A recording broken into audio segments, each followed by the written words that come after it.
भारत के higher education system में समझिए आज़ादी के बाद का सबसे बड़ा रेवोल्यूशनरी चेंज आने वाला है। सरकार संसद में एक ऐसा बिल लेकर आई है, विकसित भारत शिक्षा अधिक्षण विधेयक, जो हमारे पूरे एजुकेशन के ताने बाने को हमेशा के लिए बदल कर रख सकता है। तो इस एक्सप्लेनर में हम क्या क्या देखने वाले हैं। सबसे पहले हम जानेंगे कि ये ग्रेट एजुकेशन रीसेट आखिर है क्या। फिर समझेंगे कि सरकार को इतना बड़ा बदलाव लाने की जरूरत क्यों पड़ी। इसके बाद हम इस नए सुपर रेगुलेटर के अंदर झांक कर देखेंगे कि ये काम कैसे करेगा। फिर बात होगी संसद में हुए जबरदस्त हंगामे की, और आखिर में सबसे बड़ा सवाल, व्हाट हैपेंस नेक्स्ट, आगे क्या।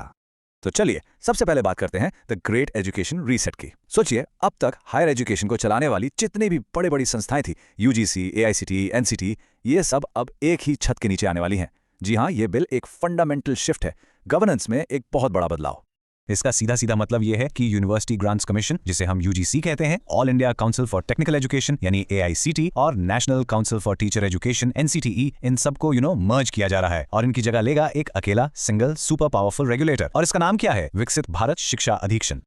पर अब सबसे बड़ा सवाल, व्हाई द बिग चेंज? आखिर 70 साल से जो सिस्टम चल रहा था, उसे उखाड़ फेंकने की जरूरत क्यों आन पड़ी?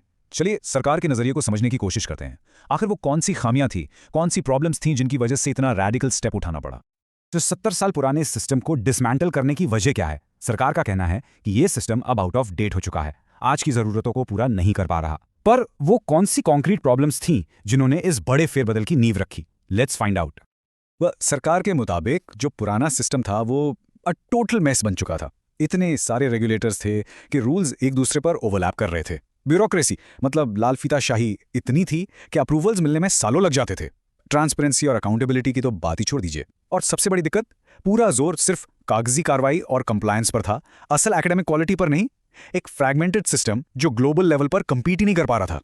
देखिए, ये आइडिया कहीं आसमान से नहीं टपका है। इसकी जड़ें हैं नेशनल एजुकेशन पॉलिसी 2020 में। जी हाँ, एनईपी 2020 में ये साफ साफ रेकमेंड किया गया था कि हायर एजुकेशन के लिए एक सिंगल ओवरआर्चिंग रेगुलेटरी बॉडी होनी चाहिए। एक ऐसी बॉडी जो रेगुलेशन, एक्रीडिटेशन और एकेडमिक स्टैंडर्ड्स जैसे फंक्शंस को साफ साफ अलग कर सके। ओके, तो हमने ये तो समझ लिया कि ये क्यों आ रहा है। अब सवाल है कि ये नया सुपर रेगुलेटर, ये विकसित भारत शिक्षा अधिक्षण, आखिर काम कैसे करेगा? लेट्स डाइव डीप, इसके स्ट्रक्चर को पीस बाय पीस समझते हैं। अब यहाँ एक बहुत ही इंटरेस्टिंग ट्विस्ट है। कहने को तो ये एक सिंगल बॉडी है, लेकिन इसके अंदर 3 इंडिपेंडेंट काउंसिल्स बनाई गई हैं, HECI और एनएक और GESC। और ऐसा क्यों किया गया है? ताकि पावर एक जगह कॉन्सेंट्रेट ना हो, कोई कॉन्फ्लिक्ट ऑफ इंटरेस्ट ना हो, और हर काउंसिल अपने स्पेसिफिक काम पर फोकस कर पाए। तो सबसे पहला है HERC, higher education regulatory council. जैसा कि नाम से ही जाहिर है, यह है द रेगुलेटर। इसका काम है इंस्टीट्यूशंस को लाइसेंस देना, गुड गवर्नेंस को मॉनिटर करना और बेसिक रूल्स का पालन करवाना। बेसिकली जो रेगुलेटरी काम यूजीसी और एआईसीटी करते थे, वो अब HERC करेगा। Next up NAC, national accreditation council. इसे आप द क्वालिटी कंट्रोलर समझ सकते हैं। इसका काम होगा इंस्टीट्यूशंस को ग्रेड देना, उन्हें रैंक करना based on their performance and outcomes, और मकसद ये है कि ये पूरी प्रोसेस ट्रांसपेरेंट हो, सबके सामने हो। और आखिर में है GESC, general education standard council. ये है द एकेडमिक बॉडी। इसका लेना देना रेगुलेशन या रैंकिंग से नहीं, बल्कि एजुकेशन के कोर से है। करिकुलम कैसा होगा, फैकल्टी की क्वालिफिकेशंस क्या होंगी, क्रेडिट सिस्टम कैसे काम करेगा, ये सब GESC तय करेगा। तो ये तो हो गई सरकार की कहानी, एक क्लीन एफिशिएंट सिस्टम का वादा। लेकिन हर कहानी के 2 पहलू होते हैं, and this is where the showdown begins. संसद में इस बिल पर जो जबरदस्त हंगामा हुआ, अब उसकी बात करते हैं। विपक्ष के काउंटर आर्ग्यूमेंट्स क्या हैं? Let's take a look. तो सवाल ये है, but is everyone happy with this bill? जवाब है अ बिग नो। जैसे ही ये बिल लोकसभा में आया, ऑपोजिशन ने इसका जोरदार विरोध शुरू कर दिया। तो ऑपोजिशन की मेन ऑब्जेक्शंस क्या-क्या थीं? सबसे पहले उनका कहना है कि ये पावर का एक्सेसिव सेंट्रलाइजेशन है। दूसरा, ये हमारे फेडरल प्रिंसिपल्स यानी संघीय ढांचे के खिलाफ है। तीसरा, बिल का हिंदी नाम, जिससे उन्होंने हिंदी थोपना कहा। चौथा, ये यूनिवर्सिटीज की ऑटोनॉमी, उनकी आज़ादी को खत्म कर देगा। और पांचवा, ये सरकार को कानून बनाने की बहुत ज्यादा ताकत देता है। सबसे पहला और सबसे वोकल प्रोटेस्ट तो बिल के नाम पर ही हुआ। ऑपोजिशन ने पॉइंट आउट किया कि विकसित भारत शिक्षा अधिक्षण जैसा नाम कॉन्स्टिट्यूशन के आर्टिकल 348(1)(b) का सीधा सीधा वायलेशन है। क्यों? क्योंकि ये आर्टिकल कहता है कि संसद में पेश होने वाले सभी बिल्स का ऑथोरिटेटिव टेक्स्ट इंग्लिश लैंग्वेज में होना चाहिए। दूसरा बड़ा मुद्दा उठाया गया फेडरलिज्म का। देखिए, हमारे संविधान में एजुकेशन जो है वो कॉन्करेंट लिस्ट में आता है। इसका मतलब इस पर कानून बनाने का अधिकार सेंटर और स्टेट्स दोनों के पास है। क्रिटिक्स का कहना है कि ये बिल इस बैलेंस को पूरी तरह से बिगाड़ रहा है और सारी पावर सेंटर के हाथों में दे रहा है, स्टेट्स को साइडलाइन करके।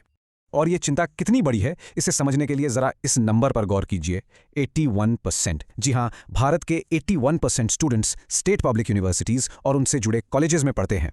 अब सोचिए, क्रिटिक्स का डर यह है कि इन करोड़ों स्टूडेंट्स और हजारों इंस्टीट्यूशंस पर अब सेंटर का डायरेक्ट कंट्रोल हो जाएगा, जिससे स्टेट्स की ऑटोनॉमी प्रैक्टिकली खत्म हो जाएगी। ओके, सो सरकार का पक्ष, विपक्ष की चिंताएं, इतनी जबरदस्त बहस, इसके बाद अब सवाल उठता है, व्हाट हैपन्स नेक्स्ट? इस बिल का फ्यूचर क्या है? तो यहाँ एक इंपॉर्टेंट अपडेट है। ये बिल अभी कानून नहीं बना है। पार्लियामेंट में हुए भारी विरोध और बहस के बाद इसे फिलहाल एक जॉइंट पार्लियामेंट्री कमेटी यानी जेपीसी के पास रिव्यू के लिए भेज दिया गया है। जेपीसी इस पर और डीप डाइव करेगी, सभी पक्षों से बात करेगी और फिर अपनी रिपोर्ट देगी।